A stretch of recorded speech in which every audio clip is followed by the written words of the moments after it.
Olá, como já é tradição em nosso programa, esse quadro procura referenciar algumas pessoas que são líderes e que pela sua trajetória são emblemas, são modelos para os demais liderados e para outros líderes.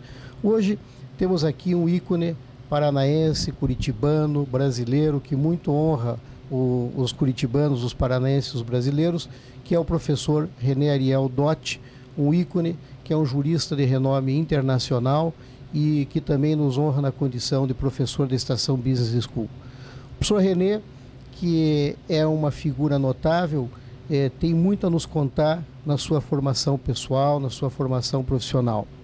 E nós gostaríamos de iniciarmos falando um pouco da infância do professor René.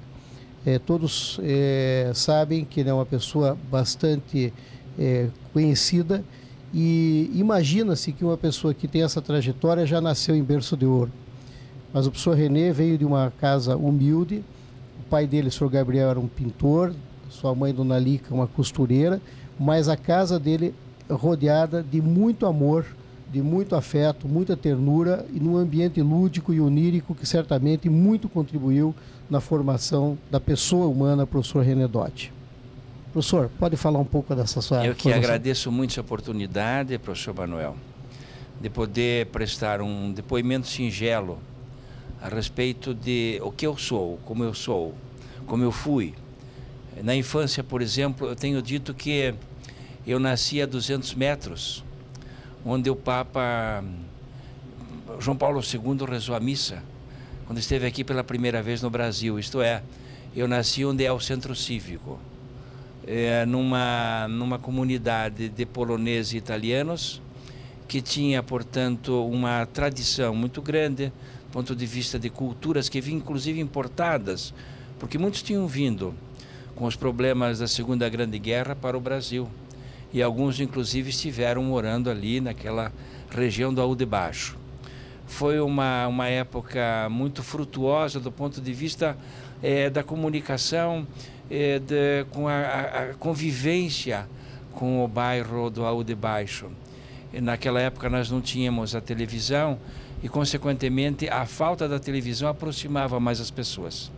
Nós tínhamos o rádio, naturalmente, com tudo aquilo que o rádio pode oferecer, da imaginação humana, mas sentia-se que a aproximação maior, determinada, provocada, inclusive, pelo baile, já numa idade de meus 10 ou 12 anos, o baile, o futebol, a sensação, a emoção do futebol do bairro também, as pessoas do bairro, compuseram uma imagem inesquecível na minha vida. E a dedicação de minha mãe, os conselhos, inclusive, o entusiasmo de vida de minha mãe, aquele ambiente, como disse muito bem você, de carinho.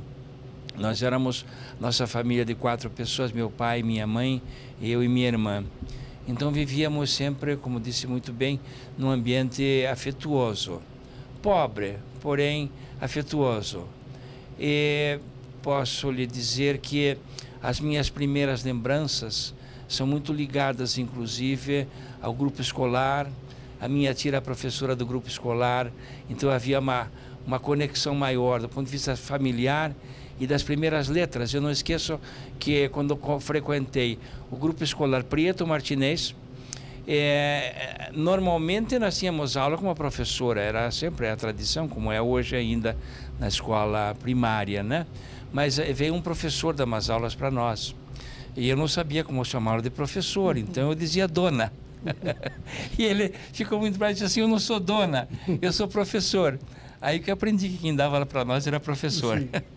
Era uma época maravilhosa também, lembro agora, pelo cenário multicolorido dos balões. Não havia o pânico do incêndio, não havia o medo do incêndio, não havia o problema do incêndio, não vivíamos a atmosfera da insegurança. Então, era uma família feliz também por isso, embora pobre. Então, professor, é possível se dizer que num ambiente como o de hoje, que é um ambiente de uma urbe até um pouco agressiva, os valores familiares, os valores das trocas eram mais próximos e por isso mesmo mais intensos?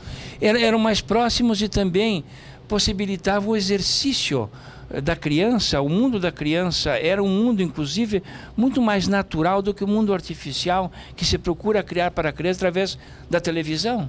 É evidente, meus netos veem televisão, né? Minhas filhas viam televisão, mas eu sinto que a televisão que eles veem, as imagens que eles veem, não tem assim a pureza do ponto de vista assim da sensação da imagem provocada pela pessoa humana ou pelo animal vivo. Então é uma imagem pasteurizada, embora emocionante, sem dúvida, as crianças se emocionam muito, mas não tem aquela cor natural, aquela imagem natural, porque nós tínhamos vendo o cavalo, vendo isso, vendo a pipa, vendo o balão, etc. Claro, professor, mas isso não quer dizer, evidente, que a modernidade não possa... a modernidade não pode ser empecilho para que esses valores ainda continuem a acontecer. Claro que não, porque há os parques, há as famílias sensíveis, há as leituras adequadas, Perfeito. há os programas próprios. Eu vejo sim que a televisão é um instrumento até de aprimoramento, né? Mas como instrumento deve ser utilizada e como tal também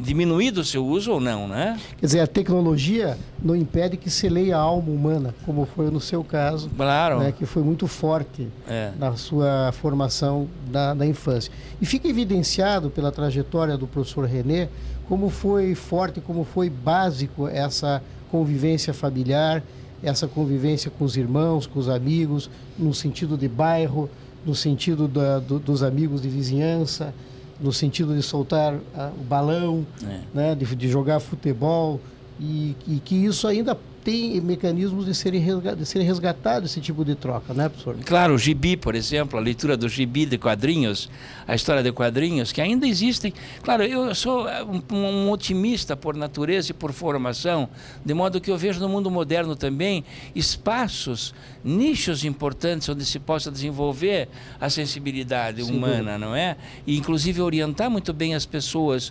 com boas lições, assim, mostrando a vida melhor do que a vida de tumulto, de agressão, de violência.